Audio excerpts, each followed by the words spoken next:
want to support the platform just in case anything like this happens again, you can do it by way of PayPal, Patreon, Cash App, and also by the Anchor. And you can also further support the platform by way of going to the Teespring store or the shoe store that is located in the comment section below.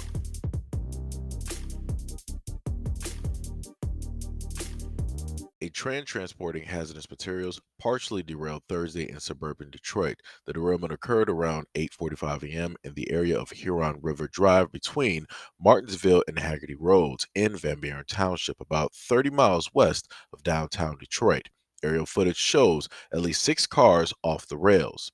The accident damaged the tracks and caused several sets of wheels to detach from the cars. Officials have stated no injuries were reported and there are no evidence that hazardous chemicals were spilled. Quote, at this time, no one is aware of the release of any hazardous materials. The car carrying hazardous materials has been put upright and has been removed from the area of the other derailed cars. And EPA is dispatching a team to ensure public safety.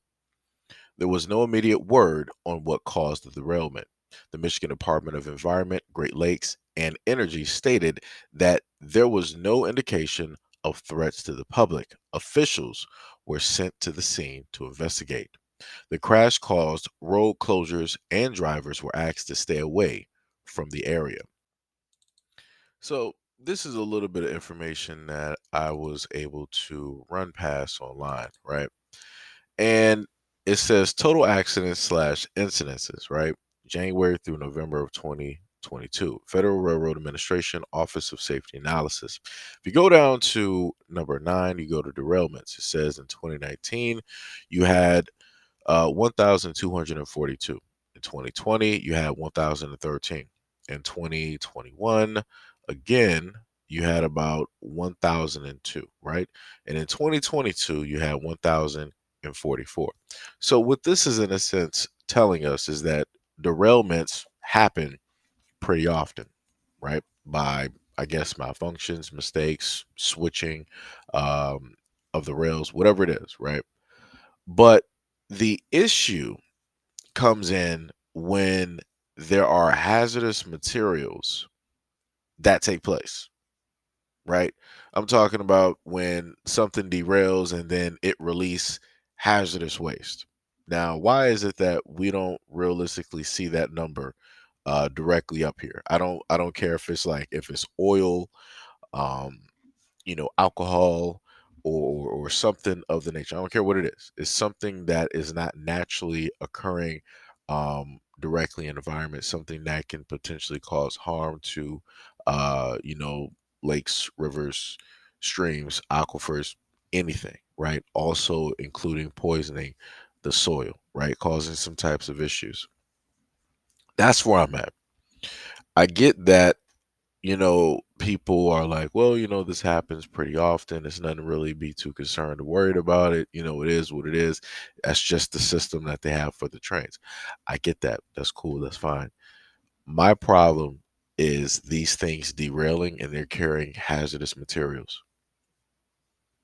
Because I'm just trying to figure out, what if it gets to a point where they can't clean up some of this stuff properly?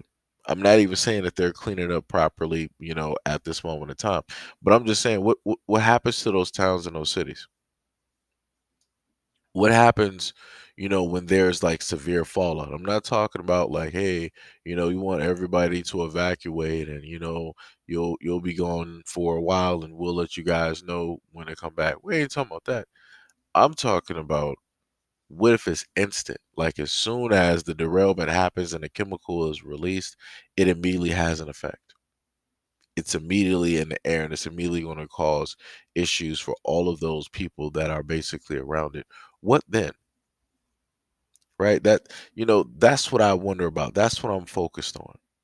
I'm not focused on that, hey, they have again derailments, a thousand, derailment, hundreds of derailments. Right. I'm not really focused on that part. It's the hazardous part. And they're always carrying these things through cities and through towns.